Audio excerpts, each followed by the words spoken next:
ഒരു സീനിയർ മാസ്റ്ററാണ്. അവൻ വളരെ അനുഭവപരിചയത്തിലുള്ള ഒരു ദൈവദാസനാണ്. ഞാനൊന്ന് വളരെ സന്തോഷത്തോടെ ഇരിക്കുകയാണ് ആ ദൈവദാസനെന്ന് കേൾക്കുവാനായിട്ട്. തുടർന്നുള്ള സമയം വളരെ ആദരവോടെ ഈ വാക്സൂഷിയുടെ മുഖ്യ സന്ദേശം നൽകുന്നതിന് വേണ്ടി മാസ്റ്റർ ഫിലിപ്പ് എബ്രഹാം അവരുടെ മുന്നോട്ട് ക്ഷണിക്കുന്നു.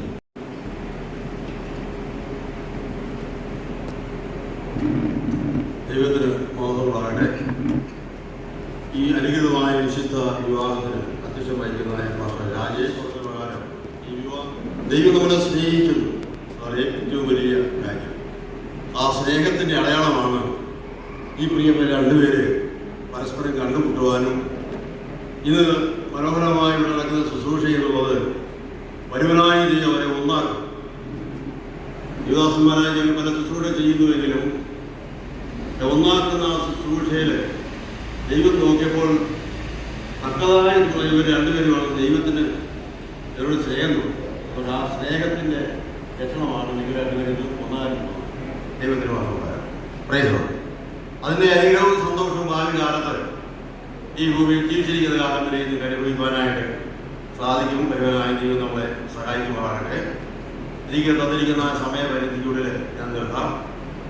ഏതൊരു വിവാഹത്തിനും ഒരു ചെറിയ പ്രശ്നം എപ്പോഴും ഉണ്ടാകുന്നുണ്ട്. ഈ ലൈറ്റ് എപ്പോഴും മൂന്നടിക്കുന്നതുകൊണ്ട് നിങ്ങൾക്ക് ഞങ്ങളെ കണ്ട് സന്തോഷമായിരിക്കുന്നതുകൊണ്ട് അതുകൊണ്ട് കാണാൻ പറ്റുന്നില്ലെങ്കിലും വളരെ പരിചയമായതുകൊണ്ട് വലിയ പ്രശ്നമൊന്നും ധൈര്യമായിട്ട് പ്രസംഗിക്കാൻ ദൈവത്തോട് സഹായിക്കേണ്ട ദൈവത്തിന് സ്തോത്രം ഉണ്ടാകട്ടെ. ഈ വചന ശുശ്രൂഷ ബന്ധത്തിന് തീർച്ചയായിട്ടും ദൈവത്തിൻ്റെ ദാസൻ പറഞ്ഞ പ്രകാരം നമുക്ക് സന്തോഷമുണ്ടാകും. തീർച്ചയായിട്ടും മനുഷ്യൻ ഏകനായിരിക്കുന്നത് നന്നല്ല എന്ന് കണ്ടിട്ടുണ്ട്. ദൈവം അവർക്ക് തക്ക തുണയെ കണ്ടുപിടിക്കും. ഇത് ആരംഭിച്ചത് യഹോവയായ ദൈവം തന്നെയാണ്. ഏതൻ ഭൂകാവനത്തിൽ ദൈവം മനുഷ്യനെ സൃഷ്ടിച്ച് അതിന് ശേഷം അവൻ ഏകനായിരിക്കുന്നത് കണ്ടപ്പോൾ ദൈവത്തിന് പോരാ, അവൻ ഏകനായിട്ട് അതിരിക്കാൻ പാടില്ല, അവന് തക്കൊരു തുണ വേണം എന്ന് പറഞ്ഞിട്ട് ഒരു ചെറിയൊരു ഓപ്പറേഷനൊക്കെ ദൈവം നടത്തി ഒരു വാരിയിൽ എടുത്തിട്ട് അതിനെ സ്ത്രീയാക്കി മാറ്റി. അവിടുന്ന് ആ അനില് ആണ് വാരി, ഒറിജിനൽ വാരി, വേറെ ഒന്നുമല്ല. അതുകൊണ്ട് ഇന്ന് മുതൽ അതാണ് പ്രധാന വിഷയം. അതുകൊണ്ട് ആ കാര്യത്തിൽ ദൈവം അവരെ സഹായിക്കട്ടെ. പിന്നെ സഹായമായിരിക്കുന്നതായ ചില കാര്യങ്ങൾ പറയാം. അത് വേദപുസ്തകത്തിലെ ഏറ്റവും പ്രധാനപ്പെട്ട വാക്യങ്ങളാണ് പറയുന്നത്. ഞാൻ ദൈവരും സംസാരിക്കുമ്പോൾ ദൈവരും ശുശ്രൂഷിക്കുന്ന ദൈവദാസന്മാർ മറച്ചു വെക്കാതെ തുറന്ന് സംസാരിക്കണം. അങ്ങനെ പറയുമ്പോൾ ഇരിക്കുന്ന ആർക്കും വിഷമം തോന്നരുത്. അതുകൊണ്ട് ഭർത്താവിൻ്റെ ഒരു ചുമതലയെപ്പറ്റി പറയാം. എഫേസ്യർ 8-ാം അധ്യായത്തിൻ്റെ 25 മുതൽ 31 വരെ വായിക്കുന്ന സന്ദർഭത്തിൽ 31-ാം വാക്യത്തിൽ ഇങ്ങനെ പറയുന്നുണ്ട്: അതും നിമിത്തം ഒരു മനുഷ്യന് അപ്പനെയും അമ്മയെയും വീട്ടു ഭാര്യയോട് പറ്റിച്ച് എൻ്റെ അമ്മ ഒരാണ് ഇത് തോന്നുന്നുണ്ടാകട്ടെ. ഇത്രയും നാൾ പുലർത്തി കുടുംബമായ മകൻ ഇന്നു മുതൽ വേറെ ഒരു ബന്ധം സ്ഥാപിച്ച് പറ്റിച്ചേരുന്നത് കാണുമ്പോൾ സന്തോഷമുണ്ടാകുകയും ജീവിതത്തെ സ്തുതിക്കുകയും ചെയ്യണം. ഇത് വചനത്തിൻ്റെ അടിസ്ഥാനത്തിലുള്ള കാര്യമാണ് വേണമെന്നുള്ളത്. ഇത് ലോകത്തിൽ അനേക അമ്മായിയമ്മമാര് മരുമക്കളെ ചോദിക്കുന്നത് വലിയ പ്രശ്നം തന്നെയാണ്. ബൈബിളിൽ തന്നെ ഇവരെ വാക്കിലേക്ക് വരും. എന്നാൽ ദൈവവചനം അങ്ങനെയാ പറയുന്നത്. തീർച്ചയായിട്ടും അപ്പനെയും അമ്മയും വിടുക എന്ന് പറഞ്ഞാൽ അവരെ ഉപേക്ഷിച്ചിട്ട് അവരെ നോക്കാതെ അതുമല്ല അമ്പലത്തിൻ്റെ പഠിക്കലോ ഏതെങ്കിലും അനാചാര്യം കൊണ്ടുവിട്ടിട്ട് പരിപാടി ചെയ്യണമെന്നല്ല പറഞ്ഞിരിക്കുന്നത്. അവരുടെ കർത്തവ്യവും ചുമതലകളും കടപ്പാടുകളും മരണപര്യന്തം ഇതിലൂടെ ഇരിക്കുമ്പോൾ തന്നെയും മകൻ്റെ ഭാര്യയിലായിരിക്കണം, മകൻ്റെ ഭാര്യയായിരിക്കണം പറ്റിച്ചേരും എന്നുള്ളതിന് ഉണയായി സഹായമായി ഇരിക്കണം എന്നാണ് പറയുന്ന കാര്യം. ഭാര്യയോട് പറയുന്നുണ്ട്, എഫേസ്യർ 5:28 പറയുന്നുണ്ട്, അവിടെ കീഴടങ്ങിയിരിക്കാനാണ്. കീഴടങ്ങിയിരിക്കണം. സങ്കീർത്തനം 45:10 പറയുന്നുണ്ട്: അല്ലയോ കുമാരി, കേൾക്കുക, നോക്കുക, ചെവി അയക്കുക, സ്വജനത്തെയും ഋതുഭവനത്തെയും മറക്കണമെന്നുള്ള ഭയങ്കരമായിരിക്കുന്ന ഒരു വിഷയമാണ്. പല പെൺകുട്ടികളെ വിവാഹം കഴിച്ച് അയക്കും. ചെറിയ പ്രശ്നമുണ്ടാകുമ്പോൾ എൻ്റെ വീട് എൻ്റെയാണ്, എൻ്റെ അപ്പൻ എന്ന് പറയാറുണ്ട്. അവിടെയാണ് പ്രശ്നം ആരംഭിക്കുന്നത്. ഇവിടെ പറയുന്നു, കാര്യം കേൾക്കാൻ നിന്റെ ചെവി ചായിക്കുക, നീ മനസ്സിലാക്കുക. നിന്റെ സ്വജനത്തെയും ഋതുഭവനത്തെയും മറക്കാനാണ് പറയുന്നത്. എന്നേക്കുമായിട്ട് ഇടുക്കി മറക്കുവാനോ മനോഹരമായ ഇടുക്കി പ്രദേശങ്ങളെ എന്നേക്കുമായി മറക്കുവാനൊന്നും അല്ല അവിടെ പറയുന്നത്. ഒരിക്കലും മറക്കാനായിട്ട് പാടില്ല. ഈ രണ്ട് വ്യക്തികളോടുള്ള ബന്ധത്തിന്റെ അടിസ്ഥാനത്തിൽ വാസ്തവത്തിൽ നടക്കുന്ന ഒരു പുതിയ ബന്ധം സ്ഥാപിക്കുകയാണ്. ദൈവത്തിന് മാത്രമാണ്. ഇവിടെ അലീനയുടെ ഫാദറായ റോഹിത് പാസ്റ്റർ ഞങ്ങളുടെ സഭയിലെ ശുശ്രൂഷകനാണ്. റോഹിത് വിവാഹം കഴിക്കുന്നതിന് മുമ്പ് വളരെ ചെറുപ്പമായിരുന്നപ്പോൾ മുതലേ എനിക്ക് അറിയാം. അവളുടെ ദേശത്ത് ഞാൻ ദൂരത്തിൻ്റെ സഭ ആരംഭിച്ചപ്പോൾ വളരെ ചെറുപ്പം, വളരെയധികം ദീർഘവർഷങ്ങൾ പഴക്കവും പരിചയമുള്ള ഒരു കുടുംബമാണ്. ദൈവത്തിന് മഹത്വമുള്ളതായിട്ട് ദൈവത്തെ ആദരിക്കുകയും മാനിക്കുകയും ചെയ്തവരാണ്. അതുപോലെ തന്നെ അരുണും രണ്ടുപേരും രക്ഷിക്കപ്പെട്ട് സ്നാനപ്പെട്ട് ദൈവസഭയിലെ അംഗങ്ങളായിരിക്കുന്നതുകൊണ്ട് ദൈവം പഠിക്കുകയും ദൈവം മനസ്സിലാക്കുകയും ചെയ്തിരിക്കുന്ന അടിസ്ഥാനത്തിൽ അനുഗ്രഹിക്കപ്പെട്ട കുടുംബജീവിതം നയിക്കുക എന്നൊക്കെയാണ് യാതൊരുമായ കുഴപ്പമില്ല. ഞാൻ എപ്പോഴും ഏത് വിവാഹത്തിനും പറയുന്ന ഒരു കാര്യം പറയാം. അനേക കുടുംബങ്ങളെ സ്ഥാപനം കുടുംബ ജീവിതം ആരംഭിച്ചത് യഹോവയായ ദൈവമാണ്. ഈ ഭൂമിയിൽ പുതിയൊരു കുടുംബം സ്ഥാപിതമാകുമ്പോൾ ദൈവം അവരെ ഉറ്റുനോക്കുക. എവർ എങ്ങനെയായിരിക്കും ഒരു കുടുംബം പുതുതായി സ്ഥാപിക്കപ്പെടുമ്പോൾ ദൈവം അവരെ നോക്കിയിരിക്കുന്നത്. തീർച്ചയായിട്ടും പ്രിയ മക്കളുടെ മാതാപിതാക്കളും പ്രിയപ്പെട്ടവരും റിലേറ്റീവ്സും അവർ നോക്കുമ്പോൾ ഒരു കാര്യം പറയാം, അസൂയ തോന്നും. ഇവിടെ പോക്കും വരവും സന്തോഷവും മനോഹരമായിരിക്കുന്നതിൽ ഞങ്ങളുടെ ആയുസ്സെല്ലാം അവിടെ പോയി എന്നൊക്കെ ചിന്തിച്ച് ഭാരപ്പെടുന്നു വേണ്ട. എങ്കിലും ഇരിക്കുന്നവർ വിവാഹം കഴിക്കാൻ താല്പര്യമുള്ളവരുണ്ട്, അവൻ കഴിക്കേണ്ടതുണ്ട്, അവൻ കഴിച്ചവരുണ്ട്. ഒട്ടനവധി പരാതികളും ബുദ്ധിമുട്ടൊക്കെ ഉണ്ട്. ഞാൻ ഇപ്പോഴും പെട്ടെന്ന് വന്നു പോയതാണ്. ഞാനൊരു 10-25 വർഷത്തിന് വിവാഹം നടത്തിയ ഒരു പാർട്ടി ഒരു സ്ഥലത്തുണ്ട്. ഇടയ്ക്കൊരു വഴക്കുണ്ടാവും. ആ പെണ്ണ് പറയും, ഇപ്പം ഞാൻ വിളിപ്പാട്ടെ വിളിക്കും, ഇത് എന്നെ വിളിക്കുകയും ചെയ്യും. ഞാൻ ഒരു രക്ഷയില്ല, ഞങ്ങളുടെ ഉത്തരവാദിത്തം ഉണ്ടാവും. നീ തീരുമാനം വായിച്ച് പഠിച്ച് അനുസരിച്ച് ഭർത്താവ് കീഴ്പ്പെട്ട് ഇരിക്കണം. അപ്പോൾ പരസ്പരം ദൈവവചനത്തിൽ വളരെ വ്യക്തമായി പറഞ്ഞിരിക്കുന്ന കാര്യങ്ങൾ നമ്മൾ മനസ്സിലാക്കുകയും ദൈവം പഠിക്കുകയും ചെയ്ത് കഴിഞ്ഞാൽ തീർച്ചയായിട്ടും അനുഗ്രഹിക്കപ്പെട്ടതായ കുടുംബജീവിതം നയിക്കുവാനും അത് വാസ്തവത്തിൽ ആദ്യമായിട്ട് റിലേഷൻ ബന്ധം സ്ഥാപിക്കുക. റിലേഷൻഷിപ്പ് വിത്ത് ഗോഡ്, ദൈവമായുള്ള ബന്ധം ഒരു കാരണവശാലും ഭംഗം വരാതെ അതിന് വേണ്ടുന്നതിനെ വായിക്കുക, പ്രാർത്ഥിക്കുക, സഭയിൽ ബന്ധങ്ങൾ സ്ഥാപിക്കുക, സഭയിൽ കൊടുക്കുക. അങ്ങനെ എല്ലാ കാര്യാദികളിലും ദൈവമായുള്ള ബന്ധം ഊട്ടി ഉറപ്പിച്ച് പോകണം. അതുപോലെ റിലേഷൻഷിപ്പ് വിത്ത് ഈച്ച് അതർ, പരസ്പരമുള്ള ബന്ധം നമ്മൾ കാത്തുകൊടുക്കാതിരിക്കണം. പലപ്പോഴും വിവാഹ ബന്ധങ്ങളോടും കൂടെ ബന്ധങ്ങൾ ശിഥിലമാകുന്നത് കാണുന്നുണ്ട്. ദൈവഭയമില്ലാത്തവരും ദൈവത്തെ അനുസരിക്കാത്തവരും ദൈവാലോചന കേൾക്കാത്തവരുമായ കാലത്ത് മാത്രമേ ആ പ്രശ്നമുള്ളൂ. നിവാദരാകുന്നവരുടെ കുഞ്ഞുങ്ങൾ രണ്ടുപേരും ദൈവഭയമുള്ളവരും ദൈവത്തെ അറിയുന്നവരും രക്ഷിക്കപ്പെട്ട് സ്നാനപ്പെട്ട് അതാണ് വരവിലേക്ക് ഒഴുകി കാത്തിരിക്കുന്നവരായതുകൊണ്ട് തീർച്ചയായിട്ടും പരസ്പരമുള്ള കൂട്ടായ്മ ദൈവമായുള്ള ബന്ധമാണ് പ്രധാനം. പക്ഷേ അതുപോലെ തന്നെ വളരെ പ്രാധാന്യമാണ് റിലേഷൻഷിപ്പ് വിത്ത് ഈച്ച് അതർ, പരസ്പരമുള്ള ബന്ധം. അതുപോലെ തന്നെ റിലേഷൻഷിപ്പ് വിത്ത് ചർച്ച്, സൊസൈറ്റി, നമ്മുടെ സഭയുമായുള്ള ബന്ധം. ഞാൻ വളരെ വ്യക്തമായി വിളിക്കുന്ന അത് പറയാം, നമ്മൾ ഒറ്റയ്ക്ക് പോകുന്നതിനേക്കാൾ എപ്പോഴും നല്ലത് കുടുംബ ബന്ധങ്ങളും അതുപോലെ സഭാബന്ധവും. ഏതെങ്കിലും സഭയായി ബന്ധപ്പെട്ടിരിക്കുന്ന പ്രിയപ്പെട്ടവരെ ആയിരിക്കുന്ന എല്ലാവരും സഭാബന്ധത്തിന് വളരെ പ്രാധാന്യമുണ്ട് കുടുംബജീവിതത്തിൽ. അടുത്ത സമയത്ത് വ്യക്തിയെ വിളിച്ച് അടുത്ത സമയത്ത് കഴിഞ്ഞ ആഴ്ച ഞാൻ പറഞ്ഞു, നിങ്ങളുടെ പ്രശ്നം പരിഹരിക്കാൻ പറ്റും, പക്ഷേ നിങ്ങളിപ്പോൾ സഭയിലല്ല. ആ കാരണത്താൽ നിങ്ങളുടെ പ്രശ്നം എനിക്ക് പരിഹരിക്കാൻ പറ്റുന്നില്ല. നിങ്ങൾ ഈ സഭയിലായിരുന്നുവെങ്കിൽ നിങ്ങളുടെ പ്രശ്നം വളരെ നിസ്സാരമായി പെട്ടെന്ന് പരിഹരിക്കാമായിരുന്നു. ദൈവത്തിന് സ്തോത്രം. സഭയിൽ ദൈവത്തിന് കേൾവിയുണ്ട്, കൂട്ടായ്മയുണ്ട്, ദൈവഭയമുണ്ട്. അവരുടെ സഭാബന്ധത്തിൽ വളരെ ബന്ധമുണ്ട്. അതുപോലെ സൊസൈറ്റി, സമൂഹമായിട്ട് ഒരു ബന്ധമുണ്ട്. തീർച്ചയായിട്ടും ഇവിടെ നമ്മൾ ജീവിക്കുന്ന ഈ സമൂഹത്തിൽ കുടുംബ ബന്ധങ്ങൾ പോലെ തന്നെ സാമൂഹ്യമായ ബന്ധം, സഭാബന്ധം, ഇതെല്ലാം നിലനിർത്തി നമ്മൾ മുമ്പോട്ട് പോകുമ്പോഴാണ് നമുക്ക് അനുകരിക്കപ്പെട്ട ഈ കുടുംബജീവിതം നയിക്കുവാനും മറ്റുള്ളവരെ കാണുമ്പോൾ, ഞാൻ വീണ്ടും പറയുകയാണ് ചെയ്യുന്നത്, ഒരു അതീതമാണ്. അത് പണത്തിൻ്റെയും പ്രതാപത്തിൻ്റെയും സൗന്ദര്യത്തിൻ്റെയും മറ്റേതെങ്കിലും കൊടുക്കൽ വാങ്ങിൻ്റെ അടിസ്ഥാനത്തിലല്ല. ഇന്ന് നടക്കുന്ന വിവാഹ ബന്ധങ്ങൾ പലതും അസ്വസ്ഥതകളും മറ്റുണ്ടായി വിവാഹബന്ധം പാളിപ്പോകുന്നതിന് പ്രധാന കാരണം സാമ്പത്തികമാണ്. സാമ്പത്തികത്തെ മുന്നിൽ കാണും. അതുകൊണ്ട് അതെല്ലാം വിട്ടു കളഞ്ഞിട്ട് ദൈവത്തിന്റെ പ്രകാരം ഒരു ഭർത്താവിന് പറയുന്നുണ്ട്, നിന്റെ ഭാര്യയെ സ്നേഹിക്കണം. ക്രിസ്തു സഭയെ സ്നേഹിച്ചതുപോലെ നീ സ്നേഹിക്കണം. ക്രിസ്തു എങ്ങനെ നമ്മളെ സ്നേഹിച്ചത്? നമ്മുടെ സൗന്ദര്യം കണ്ടിട്ടാണോ? നമ്മുടെ സ്വത്ത് കണ്ടിട്ടാണോ? നമ്മളെ ഏതെങ്കിലും പ്രതീക്ഷിച്ചുകൊണ്ടാണോ? നമ്മളിൽ നിന്ന് എന്തെങ്കിലും കിട്ടാനാണോ ദൈവം നമ്മളെ സ്നേഹിച്ചത്? യഥാർത്ഥ സ്നേഹത്തെ കുറിച്ച് പറഞ്ഞു.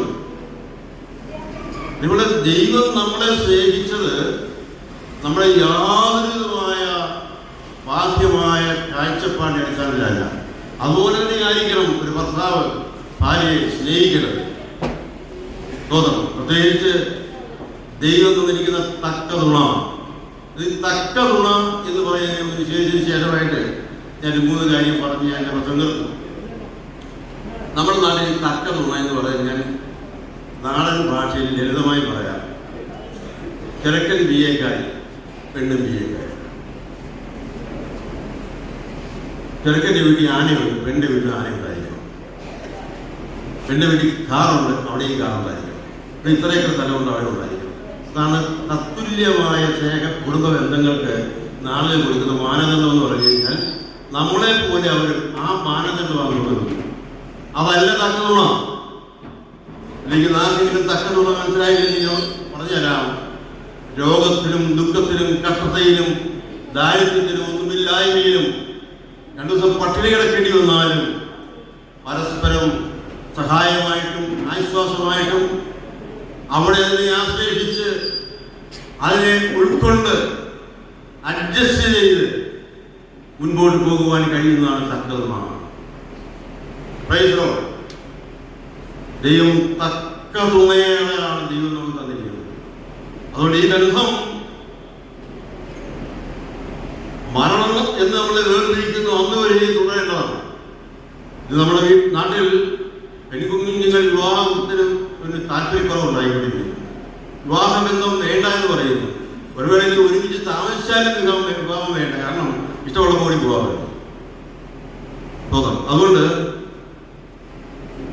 സ്ത്രീകളുടെ ഒരു മേധാവിത്വം വിദേശ രാജ്യം വരുന്നവർ പകർന്നുകൊണ്ടിരിക്കുന്ന ഇതിലൊന്നുമല്ല കുടുംബജീവിതം. വ്യവസ്ഥ പ്രകാരം ദൈവവചന പ്രകാരം പറഞ്ഞിരിക്കുന്ന രീതിയിൽ കാര്യങ്ങൾ മുമ്പോട്ട് പോകുമ്പോൾ ആ തക്ക തുണ എന്നും തക്ക തുണ തന്നെ ആയിരിക്കും. അതിലാണ് ഏറ്റവും പ്രധാനപ്പെട്ട കാര്യം. പിന്നെ ഇവിടെ ഏറ്റവും പ്രധാനപ്പെട്ട കാര്യം നടക്കാൻ പോകുന്നത് എന്താണ്? ചേട്ടദാസൻ അവരുടെ 2 കരങ്ങളെയും പിടിച്ച് അവരെ ഒന്നാക്കി കൂട്ടിച്ചേർക്കുന്ന സന്ദർഭത്തിൽ ഒന്നായി ചേരും. ഒന്നാക്കി ചേർക്കുന്നത് ഞങ്ങളാരുമല്ല, ശുശ്രൂഷ ചെയ്യുന്നവരാരുമല്ല. അവരെ ഒന്നാക്കി ചേർക്കുന്നത് വലിയവനായ ദൈവമാണ്. ആ ദൈവം ഇവിടെ വന്നിട്ടുണ്ട്. ആ ദൈവം ആ ശുശ്രൂഷ ചെയ്യും. ദൈവം നമ്മളെ ഒന്നാക്കി തീർത്തു കഴിഞ്ഞാൽ ലോകത്തിൽ ഒരു ശക്തിക്കും, ഒരു ബന്ധുക്കൾക്കും, ഒരു കോടതിക്കും ഒരു ഭാര്യയും ഭർത്താവിനെയും വേർതിരിക്കുവാൻ നിയമമില്ല. വളരെ ശ്രദ്ധിക്കണം. ഇന്നത്തെ കാലഘട്ടത്തിൽ ഏറ്റവും ശക്തമായി ചിന്തിക്കുന്ന വിഷയം പറയുന്നത്, ഒരു കോടതിക്ക് പോലും ദൈവം തമ്പുരാൻ ഒന്നാക്കി ചേർത്ത 2 വ്യക്തികളെ തമ്മിൽ വേർതിരിക്കുവാൻ നിയമമില്ല. വിശുദ്ധ വേദപുസ്തകത്തിൽ, സത്യപുസ്തകത്തിൽ അങ്ങനെ ഒരു വ്യവസ്ഥ ഇല്ല. പ്രിയമുള്ളവരെ, അതിന് വിരുദ്ധമായി ആരെല്ലാം ചിന്തിക്കുകയും പ്രവർത്തിക്കുകയും ചെയ്യുന്നു, ദൈവത്തിൽ നിന്നവരെ അടിമണിക്കും. അത് ശിക്ഷയാണ്. ദൈവത്തെ ശിക്ഷിക്കും. അതിൻ്റെ ദുഃഖവും കണ്ണുനീരും മരണം വരെ വിട്ടുവരികയും ചെയ്യും. അതുകൊണ്ട് വിവാഹ ജീവിതം വളരെ ആലോചിച്ച് ചിന്തിച്ചു തീരുമാനമെടുത്തു. ദൈവത്തിന്റെ പ്രകാരം ദൈവത്തോടുള്ള ബന്ധവും തമ്മിൽ നിന്നുള്ള ബന്ധവും സ്വഭാവബന്ധവും സാമൂഹ്യ ബന്ധവുമെല്ലാം കാത്തു പരിപാലിച്ച് മുൻപോട്ട് പോകേണ്ടവരാണ് ദൈവം പരിപാടി സഹായിക്കും. ഇനി ഞാൻ ഓർത്തിരിക്കുന്നതൊക്കെയുള്ള ഒരു 3 കാര്യങ്ങൾ പറയാം. അത് നിങ്ങൾ 2 പേരും ഒരു കാരണവശാലും മറന്നുപോയത്. ഇരിക്കുന്നവർക്കും അത് ഓർക്കാൻ സാധിക്കുന്നത് നല്ലതായിരിക്കും. വളരെ ചുരുക്കമായാണ്. 3 ഇംഗ്ലീഷ് പദമാണ്. അത് ഞാൻ പറഞ്ഞതിൽ അതിൻ്റെ അർത്ഥം പറഞ്ഞുതരാം. അത് തീർച്ചയായിട്ടും വളരെ വളരെ നമുക്ക് അനുഗ്രഹമായിട്ട് ചെയ്യും. ഒന്ന്, ബിയറിംഗ് എന്ന് പറഞ്ഞാൽ എൻ്റെ അർത്ഥം വഹിക്കുക, സഹിക്കുക എന്നുള്ളതാണ്. ഈ ബിൽഡിങ്ങിൻ്റെ റൂഫ് ഇവിടെ നിൽക്കുന്നത്, ഇതിൻ്റെ ഫൗണ്ടേഷനും ഈ പില്ലർ ഇങ്ങനെ നിൽക്കുന്നതുകൊണ്ടാണ്. ഈ ഭിത്തി ഈ ഭാരം വഹിച്ചുകൊണ്ട് നിൽക്കുന്നത് പോലെ നിൽക്കുന്നതിനാണ് ബിയറിംഗ് എന്ന് പറയുന്ന പദം ഉപയോഗിച്ചിരിക്കുന്നത്. വഹിക്കുക, സഹിക്കുക.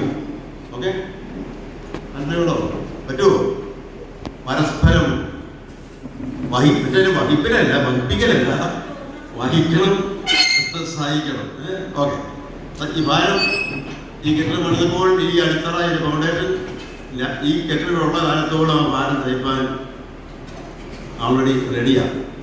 എന്നതുപോലെ ബിയറിംഗ് നമ്മുടെ ജീവിതത്തിൽ എല്ലാ ഭാര്യഭർത്താക്കന്മാരും പ്രിയപ്പെട്ടവരും സഹോദരന്മാരും ഓർത്തുകൊള്ളണം. ഞാൻ എൻ്റെ കഴിഞ്ഞകാല ജീവിതത്തിൽ എൻ്റെ ഭർത്താവിനെ, എൻ്റെ ഭാര്യയെ ഞാൻ വഹിച്ചിട്ടുണ്ടോ? ഞാൻ സഹിച്ചിട്ടുണ്ടോ? ഞാൻ സഹിഷ്ണുത കാണിച്ചിട്ടുണ്ടോ? ഞാൻ സ്നേഹിച്ചിട്ടുണ്ടോ? ഇത് ഓർക്കുക. രണ്ടാമതായിട്ട് ഒരു കുടുംബജീവിതം ഏറ്റവും മനോഹരമായി ചെയ്യുവാൻ സാധിക്കുന്ന ഒരു കാര്യമാണ് ഷെയറിങ്. ഞാൻ കുറേ വർഷത്തിന് മുമ്പ് ഞാൻ വിവാഹം നടത്തിയപ്പോൾ പറയുണ്ടായി, എനിക്ക് ഒരു പേഴ്സണെ ഉണ്ടായിരിക്കും. അവിടെ ഞാൻ അന്ന് പ്രസംഗിച്ചായിരുന്നു 15 വർഷത്തിന് മുമ്പാണ്. അവരുടെ മകളുടെ വിവാഹം വന്നപ്പോഴും ഞാൻ പോയി സംബന്ധിച്ചു. അന്നേരം ആ അമ്മ പറഞ്ഞു, ഫിലിപ്പാഷ പള്ളിയുടെ കല്യാണം കഴിച്ചപ്പോൾ ഒരു പേഴ്സണെ ഉണ്ടായിരിക്കുമെന്ന് പറഞ്ഞിട്ട് ഓർക്കുന്നു പറഞ്ഞു. ഞാനും മറന്നുപോയി. എന്നതുപോലെ ഇന്ന് എല്ലാം ഒളിച്ചു വെക്കുക. ഭർത്താവിൻ്റെ പോക്കറ്റിൽ നിന്ന് പൈസ എടുത്ത് മാറ്റുക, വരുമാനത്തിൻ്റെ ഒരു ഭാഗം ആരും അറിയാതെ ബാങ്കിൽ ഇടുക, അവിടെ വെക്കുക, ഇവിടെ വെക്കുക. ഇതെല്ലാം ഒന്നും ശരിയല്ല. ഷെയറിങ് എന്ന് വരുമ്പോൾ സകല സംഗതികളും തുറന്ന് പറയുവാൻ പറ്റുന്നതായ രീതി വേണം. നമ്മുടെ ജീവിതത്തിൽ ബലഹീനതയുണ്ടായാലും തെറ്റുപറ്റും. ഈ സഹോദരി അല്ലെ ചേട്ടാ ആഴി ഈ ഗ്രഹത്തിൽ പറ്റും. അതങ്ങ് സഹിക്കുവാൻ, അത് വഹിക്കുവാൻ, അല്ലെങ്കിൽ ഓർക്കുവാൻ ആ ഷെയറിങ് നടക്കുമ്പോഴാണ് അവിടെ കാര്യങ്ങളുടെ പരിഹാരം. ഇന്ന് നമ്മുടെ സമൂഹത്തിലുള്ള പ്രശ്നം, ഞാൻ അവളെക്കാട്ടി പിടിക്കുകയാണ്, ഈ വിദ്യാഭ്യാസം, ഈ അറിവുണ്ട്, എല്ലാ കാര്യങ്ങളും പറഞ്ഞ കാര്യമില്ല. അവിടെയാണ് പ്രശ്നം ആരംഭിക്കുന്നത്. നിങ്ങൾ സ്വയം പരിശോധന ചെയ്തുകൊണ്ടിരിക്കുക. നമ്മുടെ ജീവിതത്തിൽ ഇന്നയോളം ഈ പ്രസംഗിക്കുന്ന ഞാൻ സഹിതം നമ്മുടെ ജീവിതത്തിൽ എല്ലാം ഷെയർ ചെയ്യുവാനായിട്ട് നമ്മൾ താല്പര്യം കാണിക്കുന്നുണ്ട്. എവിടെയെങ്കിലും മറച്ചു വെച്ചെങ്കിലും നാളെ അറിയേണ്ടത്. അപ്പോൾ വർഷങ്ങൾ കഴിഞ്ഞ് മാനസികമായ അസ്വസ്ഥകളും ബുദ്ധിമുട്ടുണ്ട്. അതുകൊണ്ട് ഏതൊരു കാര്യവും തമ്മിൽ ഷെയർ ചെയ്യുവാൻ കഴിയാത്ത ഒരു വിഷയം ഉണ്ടാകാതിരിക്കാൻ ശ്രമിക്കുക. അതുകൊണ്ട് നമ്മുടെ ജീവിതത്തിൽ ഏറ്റവും മനോഹരമായ രണ്ട് കാര്യം പറഞ്ഞു കഴിഞ്ഞു: ബിയറിംഗ്, ഷെയറിംഗ്. മൂന്നാമതായിട്ട് പ്രത്യേകിച്ച് സഹോദരിമാർ ഇഷ്ടപ്പെട്ടൊരു കാര്യമാണ് കെയറിംഗ്, കരുതൽ. ബാഹ്യപ്രകടനത്തിൻ്റെതായ സ്നേഹ ഇതെല്ലാം കാണിക്കുന്നതിനേക്കാളും ഉപരി സഹോദരിമാർ ആഗ്രഹിക്കുന്നത് എന്നെ കരുതുന്നുണ്ട്, എൻ്റെ ചെറിയ കാര്യം അറിയുന്നുണ്ട്, എൻ്റെ ചെറിയൊരു കാര്യം പോലും എൻ്റെ ഭർത്താവ് അറിയുന്നുണ്ട് എന്ന് മനസ്സിലാക്കിയാൽ ആ ഭാര്യയുടെ സ്നേഹം അതിഭയങ്കരമായി. അല്ലാതെ കുറേ ഭക്ഷണപദാർത്ഥങ്ങളിലോ രക്ഷയിലുള്ള തുണി തരങ്ങളോ പാത്രങ്ങളോ വാങ്ങിച്ച് പ്രീതിപ്പെടുത്തുന്നതിനേക്കാളും മനോഹരം ഒരു സ്ത്രീക്ക് ആവശ്യം എൻ്റെ ഭർത്താവ് അല്ലെങ്കിൽ എൻ്റെ ഭാര്യ എന്നെയും കരുതുന്നു. പരസ്പരം രണ്ടുപേരും എന്നെ കരുതുന്നുണ്ട്. ഇതിലേക്ക് വലിയ അപാകത നമ്മുടെ സമൂഹത്തിൽ നടന്നുകൊണ്ടിരിക്കുകയാണ്.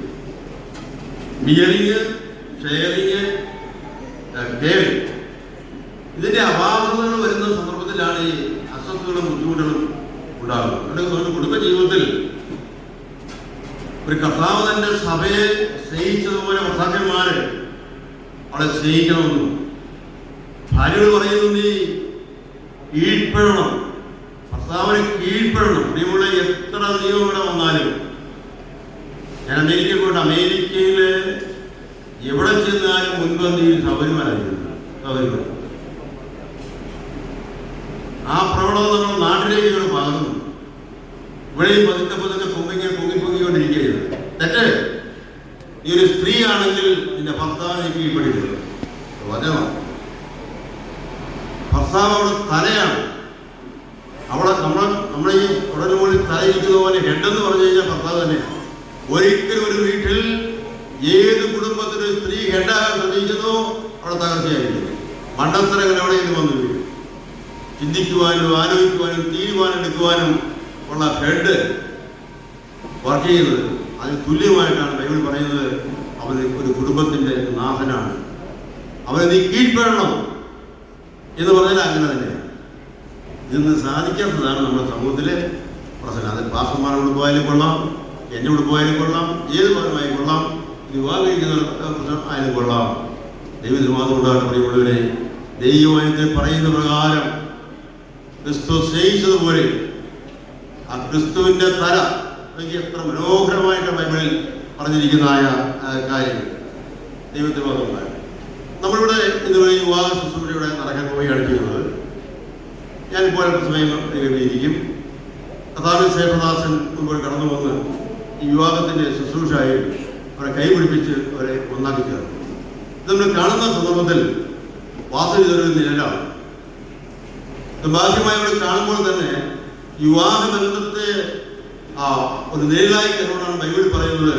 കർത്താവായ യേശു ക്രിസ്തുവിന്റെ വരവ്, അവന്റെ സഭയാ മണവാട്ടിയാണ് സഭ.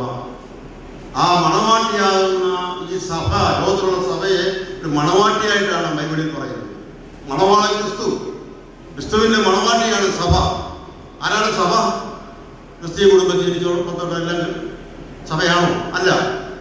രക്ഷിക്കപ്പെട്ട് സ്നാനപ്പെട്ട് വിശുദ്ധ ജീവിതം നയിക്കുന്ന പ്രിയപ്പെട്ടവരാണ് സഭയുടെ അംഗം. രക്ഷിക്കപ്പെടുന്നവരെ ദിനംപ്രതി സഭയിൽ ചേർക്കും. അല്ല, ക്രിസ്തീയ കുടുംബത്തിൽ ചേർക്കുന്നവരെ ആരെയും അങ്ങനെ ചേർക്കാമെന്ന് ബൈബിൾ പറഞ്ഞിട്ടില്ല. അതുകൊണ്ട് ആ സഭയെയും ക്രിസ്തുവാകുന്ന മണവാളനെയും കൂടെ കാണിക്കുന്നതിന് വേണ്ടി നേടും പൊരുളുമായി ബൈബിളിൽ ചിത്രീകരിച്ചിരിക്കുന്ന ആ വേദഭാഗം വിവാഹബന്ധത്തെ ഉദാഹരണമാക്കി കാണിച്ചുകൊണ്ടാണ്. അതുകൊണ്ട് പ്രിയമുള്ളവരെ, ഈ വിവാഹം നടക്കുമ്പോൾ ഇവിടെ വന്നിരിക്കുന്ന ഓരോ പ്രിയപ്പെട്ടവരും ചിന്തിക്കണം, നിങ്ങൾ ഈ സഭയുടെ അംഗമായി തീർന്നിട്ടുണ്ടോ? ഈ മണവാട്ടിയ സഭയുടെ അംഗമായി ഞാൻ തീർന്നിട്ടുണ്ടോ? സ്വത്രം കർത്താവ് പ്രകാരങ്ങൾ ചെയ്യുമ്പോൾ ഞാൻ പോയതുപോലെ വീണ്ടും വരും എന്ന് പറയുമ്പോൾ ആ സ്വർഗരാജ്യത്തിലേക്ക് എടുക്കപ്പെടണമെങ്കിൽ രക്ഷിതകരമാകുന്ന തൻ്റെ സഭയാണ് മധ്യാകാശത്തിലേക്ക് ദൈവം ക്ഷണിക്കുന്നത്. അങ്ങനെ ദൈവത്തിൻ്റെ കാര്യപരിപാടി പ്രകാരം ഈ ഭൂമിയിലേക്ക് സഭ ഇറങ്ങി വരും. 1000 ആണ്ട് ഈ ഭൂമിയിൽ വാഴും. അങ്ങനെ അനന്തമായ പ്രോഗ്രാമിൽപ്പെട്ട് കാര്യങ്ങൾ സഭ മുമ്പോട്ട് പോകുമ്പോൾ രക്ഷിക്കപ്പെട്ട ദൈവത്തിൻ്റെ സഭയെ പ്രത്യേകിച്ച് ബൈബിളിൽ കാണുന്ന കാര്യം. അതുകൊണ്ട് ഞാൻ അവസാനമായി ഒരു കാര്യം പറയട്ടെ. ഈ വിവാഹത്തിന് ക്ഷണിക്കപ്പെടാത്തവരാരെങ്കിലും നടന്നത്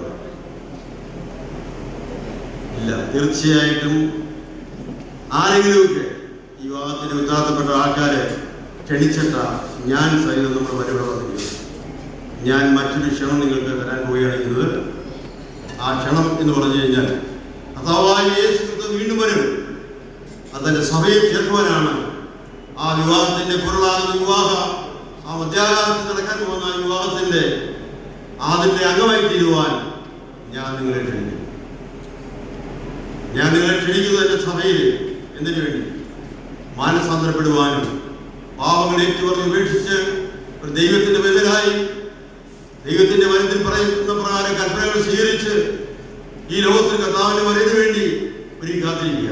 ഈ പ്രിയപ്പെട്ട വിവാഹ നിശ്ചയം ചില ദിവസങ്ങൾക്ക് മുമ്പ് ഹുബളിയിൽ നടക്കുകയുണ്ടായി. ദൈവത്തോളം അന്ന് അവിടെ തീരുമാനിച്ചു. എന്ത് തീരുമാനിച്ചു? ഈ വിവാഹം ഇന്നത്തെ ദിവസം ഇവിടെ വെച്ച് നടക്കുമെന്ന് തീരുമാനിച്ചു.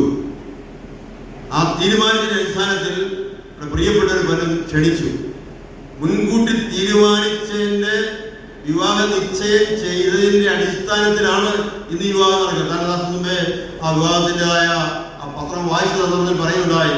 1-ാം തീയതി ഇന്ന സ്ഥലത്ത് വെച്ച് തീരുമാനിച്ചതിന്റെ അടിസ്ഥാനത്തിൽ ഈ വിവാഹം ഇന്ന് ഇവിടെ വെച്ച് നടക്കുകയാണ്. കാലദാസൻ മുമ്പേ ഇവിടെ പേപ്പർ വായിച്ച് കേൾപ്പിച്ചിട്ട് പറയുന്നത്. തീർച്ചയായിട്ടും ഇതുപോലെ തന്നെയാണ് കർത്താവിന്റെ സഭ ആ മണവാട്ടിയെ മുൻകൂട്ടിയുള്ള ദൈവത്തിന്റെ ആലോചനയാണിത്. ഞാൻ പറയുന്നത് എന്താ ആലോചന?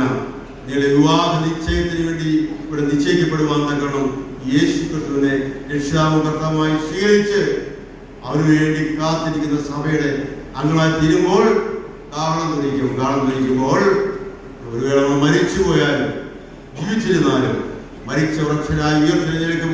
ജീവിച്ചിരിക്കുന്ന നാം രൂപാന്തരപ്പെട്ട് ആകാശ മേഘങ്ങളിൽ എടുക്കപ്പെടും. അത് മാത്രമാണ് വിവാഹത്തിന്റെ ഏഴ് പൊരുളുമായി വേദപുസ്തകത്തിൽ കാണുന്ന ആ കാര്യം. അതുകൊണ്ട് പ്രിയമുള്ള ദൈവത്തിൽ നമ്മൾ സന്തോഷിക്കാം. എല്ലാവരെയും ആ നിത്യമായ സൗഭാഗ്യമായിരിക്കുന്ന ആ രക്ഷയുടെ അനുഭവത്തിലേക്കും ഈ മണവാട്ടിയ സഭയുടെ അംഗമാകുന്ന ഈ വിവാഹത്തിന്റെ പൊരുളാകുന്നതായ ആ കർത്താവിന്റെ വീണ്ടും വരവിന്റെ ആ സഭയുടെ ആ നാളിലേക്ക് വേണ്ടി നിങ്ങളെ ക്ഷണിച്ചുകൊണ്ട് ഞാൻ എൻ്റെ വാക്കുകൾ നിർത്തുന്നു. എനിക്ക് സന്ദർഭം ഒരുക്കി തന്ന കർത്താവിന്റെ ദാസന്മാർക്ക് നന്ദി പറയുന്നു.